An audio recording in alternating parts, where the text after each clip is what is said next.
अभी हम लोग असाइनमेंट 2 एनपीटीईएल की जो असाइनमेंट है उसके बारे में हम लोग जो है वो डिस्कस करने जा रहे हैं, जिसमें हमारा असाइनमेंट 2 के बारे में डिस्कस करेंगे। तो असाइनमेंट 2 जो हमारा क्वेश्चन है वो क्वेश्चन है हमारा वीक 2 का, जिसमें हम देख पा रहे हैं कि पहला क्वेश्चन जो है वो है voice mail focuses on essentials without interrupting potential receivers. और इसमें जो हमारा पहला ऑप्शन है इसके लिए ट्रू है और दूसरा ऑप्शन हमारे पास में फॉल्स है। तो क्वेश्चन नंबर 1 का जो राइट आंसर है वो हमारा फॉल्स है। ये जो स्टेटमेंट है वो हमारा फॉल्स है। क्वेश्चन नंबर 2 है the right word may be effective but no word was ever as effective as rightly time paused. This is a statement of Mark Twain, an American author, about the use of silence and pause in a communication process. तो क्या ये statement एक mark Twain जो है एक American author थे जिन्होंने use of silence and pause जो है कम्युनिकेशन प्रोसेस के अंदर में इस्तेमाल किया था अपने किताब के अंदर में। तो इस क्वेश्चन का जो ऑप्शन हमारे पास में ट्रू और फॉल्स में देना है, तो दूसरे नंबर क्वेश्चन का जो राइट आंसर है दैट इज योर ट्रू है। क्वेश्चन नंबर 3 है आई am okay you are okay shows the introvert kind of personality according to Dr. Eric burn.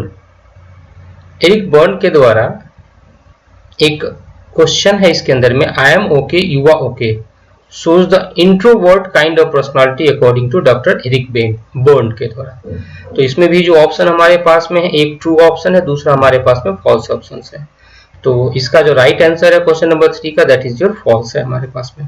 Question number 4 है हमारे लिए telecommunication does not need a facilitator और party leader to lead the meeting. Telecommunication does not need a facilitator और a party leader to lead the meeting. ये question number 4 है और इसके जो राइट आंसर है वो हमारा क्या है फॉल्स है। फिर क्वेश्चन नंबर 5 है according to Johari window 4 parts of self exist in a human being. इसके 4 पार्ट होते हैं अकॉर्डिंग टू जोहारी के द्वारा कि जो सेल्फ एग्जिट जो है ह्यूमन बीइंग के अंदर में उसके 4 ऑप्शन 4 मीन से पार्ट होते हैं और ये हमारा इसके जो राइट आंसर है वो हमारा ट्रू है। क्वेश्चन नंबर 6 हमारे पास में कि human voice carries intentional and unintentional emotions and messages. तो ये जो अनइंटेंशनल इमोशंस और मैसेजेस जो है ये डॉक्टर एरिक बर्न के द्वारा ही जो है वो दिया गया है और इसका जो राइट आंसर है वो हमारा क्या है क्वेश्चन नंबर 6 का ट्रू है। फिर हमारे पास में क्वेश्चन नंबर 7, इसमें से जो दिए हुए जो हमारे पास जो ऑप्शंस हैं जो आंसर्स हैं ये कौन सा आंसर गलत है जो एटीट्यूड के बारे में जो है टाइप ऑफ एटीट्यूड को नहीं दर्शाता है।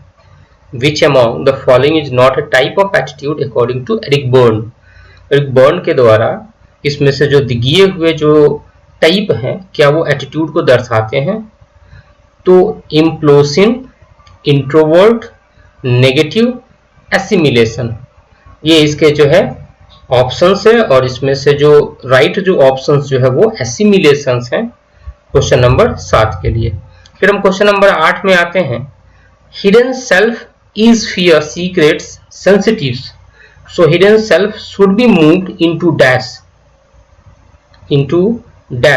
to establish better understanding at the workplace।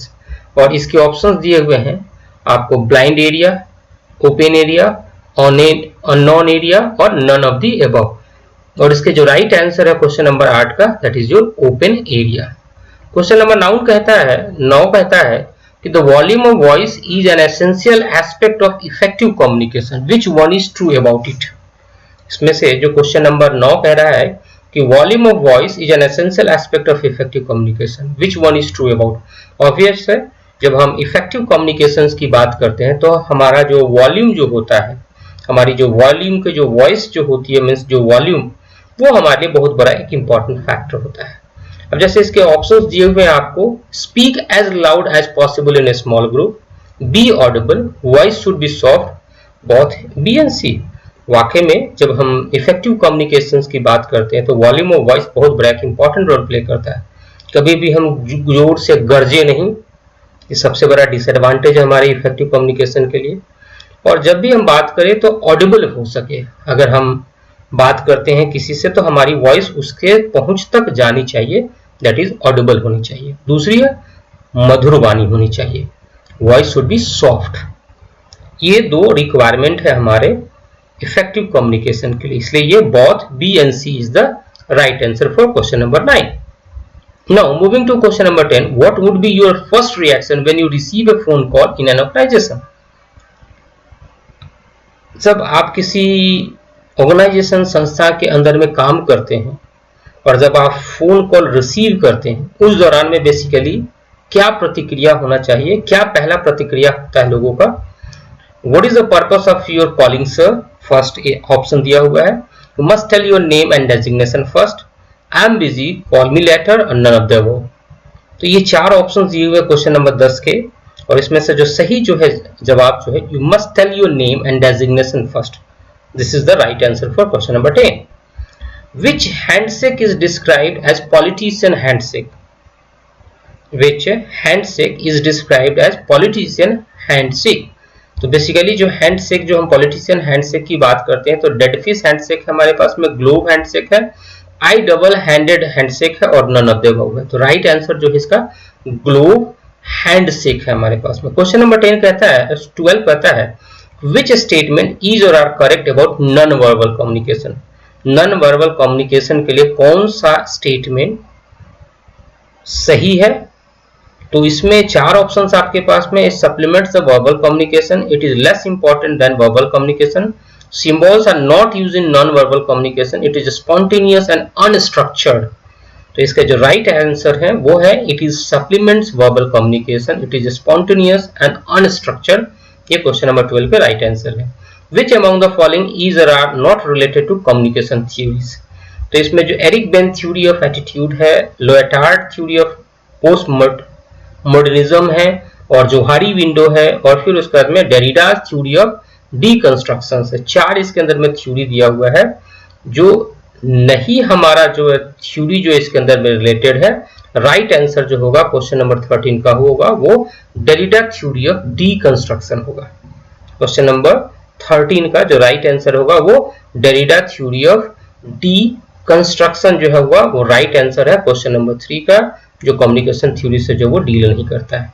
एक छोटी सी प्रयास आपके एनपीटीईएल असाइनमेंट 2 जो कोर्स है हमारा सॉफ्ट स्किल, उसके लिए जो है मैंने कोशिश किया है।